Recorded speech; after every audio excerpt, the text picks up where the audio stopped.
Scratch Division title match of the Desert Open, kicking off the 30th season of JBT action. This should be a good one between two decorated bowlers. That's 9-time champ Gage Baker. That's 12-time champ Brandon Rother. They're playing one last scratch game for the title after a marathon weekend. That's what the tournament's called.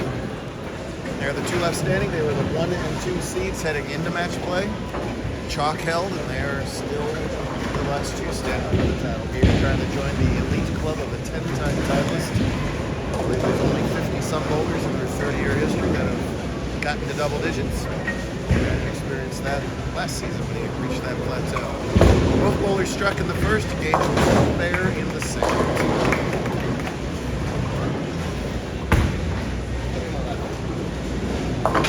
Even after all this, we're still not going to be done because Gavin Fernandez will not leave. He's been hanging around for a while, waiting to play Gage for U17. Gage also refuses to lose.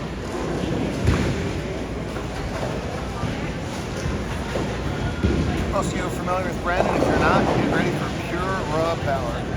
Not a whole lot of subtlety to his game. It is grip and rip. Although, I did notice all weekend long, he's laying the ball down very short. It's one of those things you can barely hear the ball hit the lane. And that's something different. I don't know if that's on purpose. I'm sure it is on purpose. I'm sure it's not just a random thing that's happening or what the deal is with that. Obviously worked. The number 2 seed. He was the number 2 seed, but he was also a couple hundred pins behind Gage after 12 games. Match play though, so all that dropped. They had to work their way through very tough fields to get here. They did, and they're all even through 2.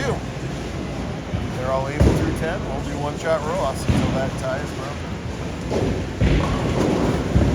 Sold out field, 98 bowlers started. Big thanks to Jody and the team Gilbert for not only having us and all Jody does behind the scenes for the tour and tournament bowling, but pitching in. This was originally scheduled elsewhere and didn't happen.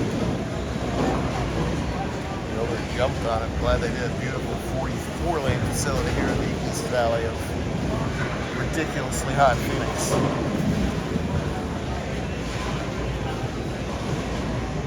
Short approach, pure power. You can watch Brandon bowl 50 games in a row and you won't see him leave a 5-7. That is an unusual pin action right there. I mean, the ball wasn't hydroplating through the pocket. It just didn't face up very late. Still just unusual that he will 5-7. Certainly makeable. The hold is in the middle of this Petraglia pattern, so you can just catch a extra half arrow of it, just like that. He will convert it. All right. Outstanding spare from Rother there in the third. Game. Handicap already done. This guy won his first JBT title. Taking a cactus home to cactus. Chris Sherrill.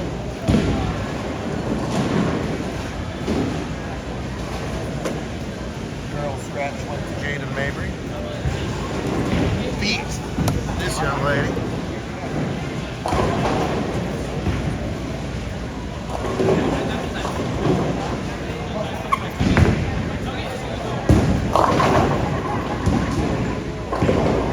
Just in time to break it up into a 9. Hold on 4 games on each of 3 patterns, so 12 qualifying games. Gage led 2 of those 3 patterns. Just looks fine on the third. Just looks super comfortable all weekend long. To me, he's really still just putting his game together. He's grown 4 feet in the last year and a half. That's so hard on a regular bowler. I can't imagine how hard it is on a 2-hander because it's all timing with 2-hander, right? So to throw literally like an inch a month and try and keep your trend and timing. I don't know how you do it. Obviously, Gage does. It's getting better and better, and like I said, it's still coming together. You talk here about baseball team this time. We haven't really played our best baseball yet. Gage has not done his best bowling, not even close, and that's a scary thought for this tour, as he was already scratch bowler of the year, all conference runner-up.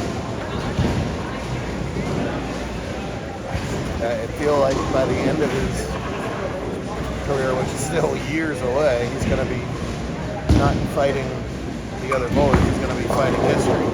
Which is a lot to put on a still very young kid.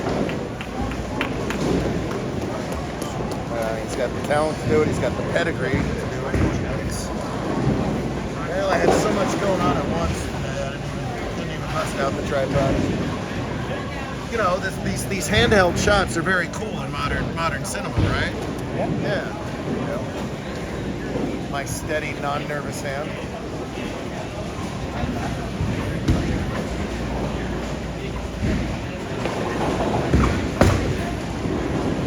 Switches balls, cuts down the hook, even though it's still two-handed, no problem with the spare. We're all even through 3.5. All these guys are super fun to watch bowl in their own various ways. It's of course fun to watch two-handed bowl. So that's why they took up two-handed in the first place, just because, you know, it's a chicks take a long ball sort of thing. It is particularly fun when Rother gets on a roll to watch him bowl. It's as powerful as it gets. When it's also under control and the rest of the execution is there, it is darn hard to beat. I think Gage has his hands full in this match. I feel like Gage is just doing it through execution and knowledge and replay, where Brandon is just kind of in that dead stroke that he can get in. And it's a compliment to both players. They're letting their A game and A style shine here in a A+ moment of being title match. Double points, gorgeous glass cactus trophies these guys like so much. Posts it, wants it to wheel, then boy, and I think he is a little surprised by that reaction. I am too. He first asked for it to wheel, then all of a sudden it became lay, and it wheeled, but it didn't lay, and he's got himself an open frame here. Most likely. Maybe I'll talk him into making it by saying that.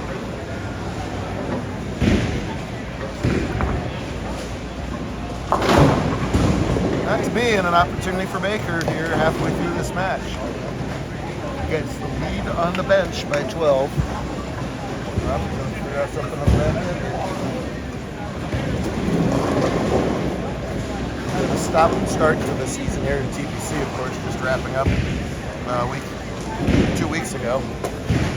Another 2-week break, and then the Northwest gets started at Tacoma. 2-week break. And Mojave gets started in a dual event with Arizona in Kingman. That's tight. Wow, he's got some of that. I said that a couple times in part 1 of the video. We were catching the handicapped semi-final matches from the corner, and I kept thinking the Gage was missing left or being too tight. Apparently, he's found a lot of push there. It's just a very weak ball, a lot of ball speed, but he's found a way to make that ball lay, where, for example, Rothers did not. If he's got that shot carrying, and then he can also get it further out to the right and have it come back and carry. Now I think he's going to be hard to beat. I see it. My opinion seems to flip-flop by the shot. See that? Boy. Equally confused as Brandon was on 5, but with an opposite ball reaction. That ball didn't even think about picking up. I'll be honest, I can't keep up with all the different equipment these days. My day was black UDOT or shiny black UDOT. I don't know if that's an extremely weak volley zone or just a lot of carry down. Very little urethane on this pattern, so it'll move. The oil will move much differently than a urethane shot. It does have the spare. I don't like bothering during the matches, but I would love to ask him to hit a really weak ball.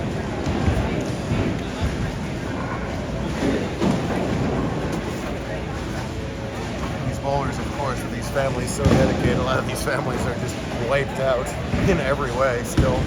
A lot of them went to junior gold and Some of them went straight to TBC.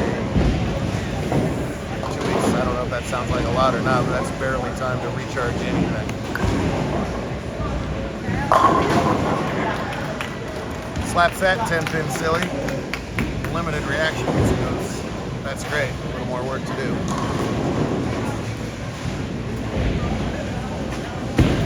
There's a crowd of bowlers at 9 titles. Gage is one of them.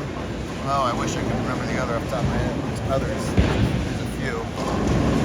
They all will get to 10 titles this season.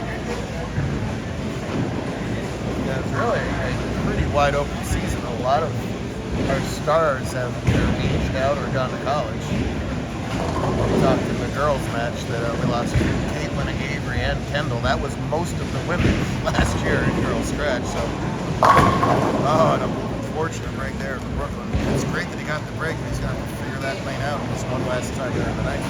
So yeah, total vacuum for girls' scratch. Anyway, hint, hint. Nate, the 2-time defending scratch bowler of the year, so obviously he's looking for the 3 people, but we lost a lot of scratch talent as well, so it's time for new stars to rise up. In a youth tour, of course, you must have that scenario, or you would surely not have a youth tour.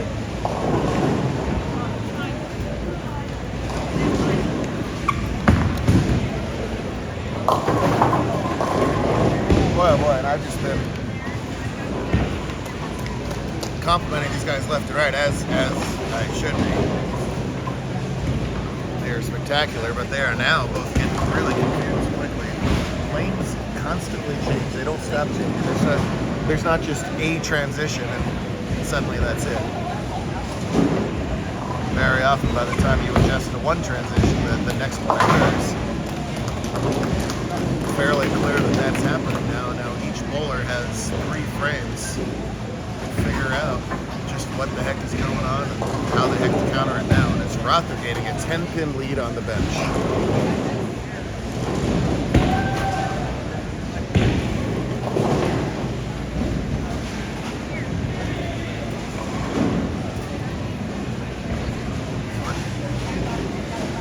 Winning as many titles as these two have is all about digging it out in the late frames. They've just done that multiple times today. We'll have to come from behind again in the last 3 frames. 6 of that turn line. Wow.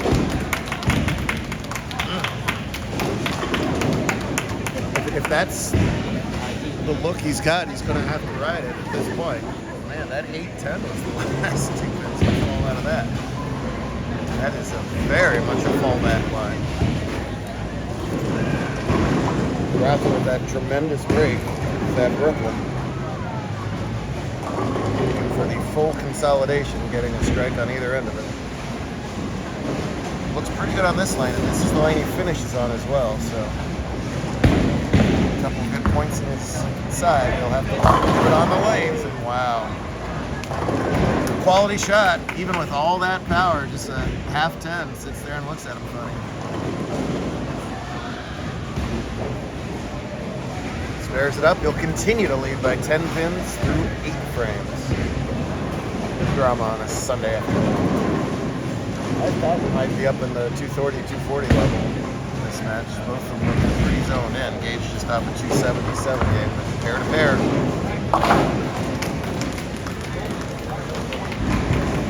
Not a lot of scratch action was on this pair either.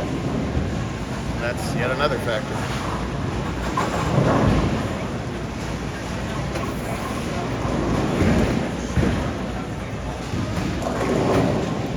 Brandon looking for some of that, none of those.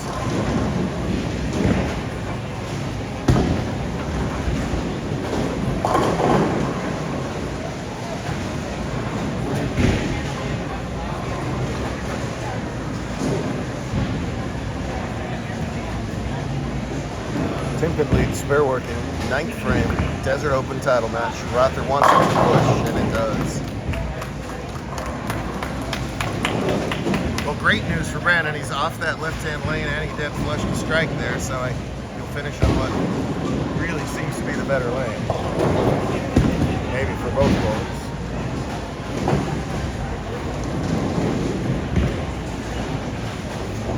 ties it up with the strike.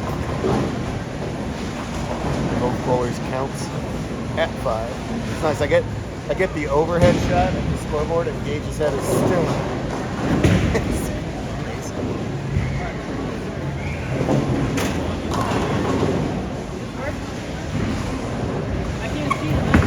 Oh boy, 6 there.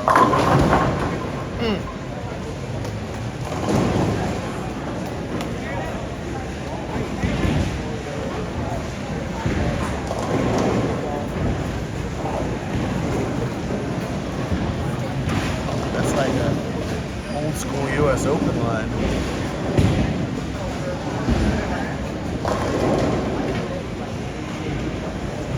Already veteran presence. Very careful on the spares. No mistakes at this juncture. And no troubles.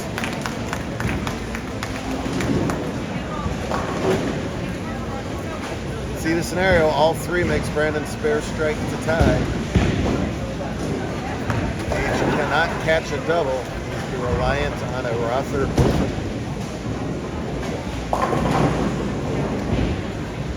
If I were you, I would not rely on a Rother Open. These guys are too good. I assure you he's not relying on that.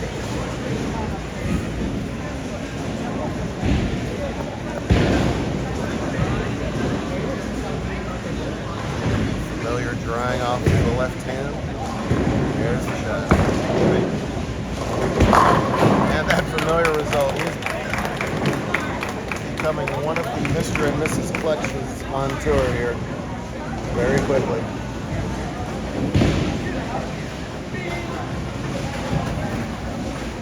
Won't always hit the carry because no one ever does. Extremely reliable to put it in the 1-3. In fact, he had a couple chances to sweep weekends last season, win both legs of Saturday, Sunday when there's 2 separate one-day tournaments, as they usually are. And didn't get the job done. A couple 10 pins halted a couple efforts, if I remember right. It's a 2-day-long major. So he's got the goods in the 11th. And that ball just sails and sails and sails.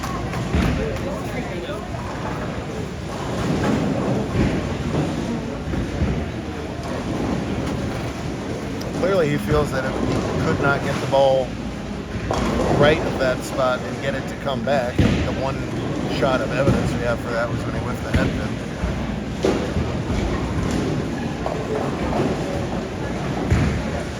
But Brandon Rother's going to step up to the 10th frame, needing a mark to win it all.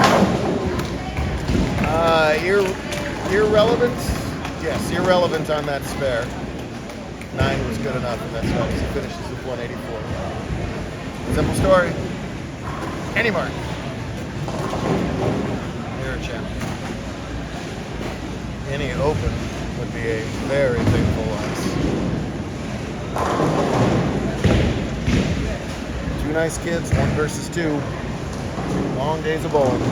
Marathon ends here. Who hoists the flag?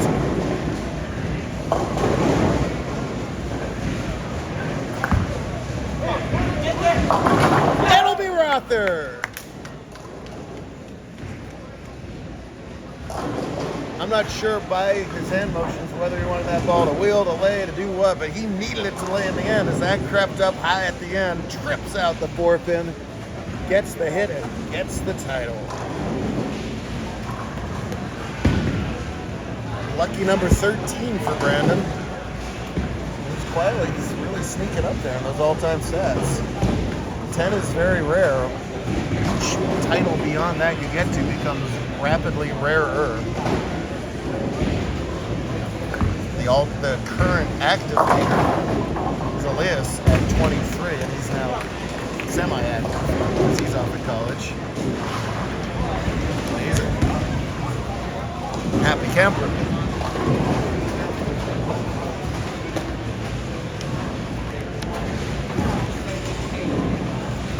Well, Gage is now about to attack Gavin, take out his frustrations on poor Fernandez. Wait, this match will be on the spare too, so Winner, winner, all three in the 10th. And a big smile. And JBT boys and parents in the scratch division, your runner-up put on a great performance all weekend, including that dominant qualifying round. Give him a nice hand, Gage Baker. Let your scratch division champion pull through there with a great 9th and 10th frame to earn the 13th title of his JBT career. And he's taking a glass cactus home to San Diego. Brandon Rother.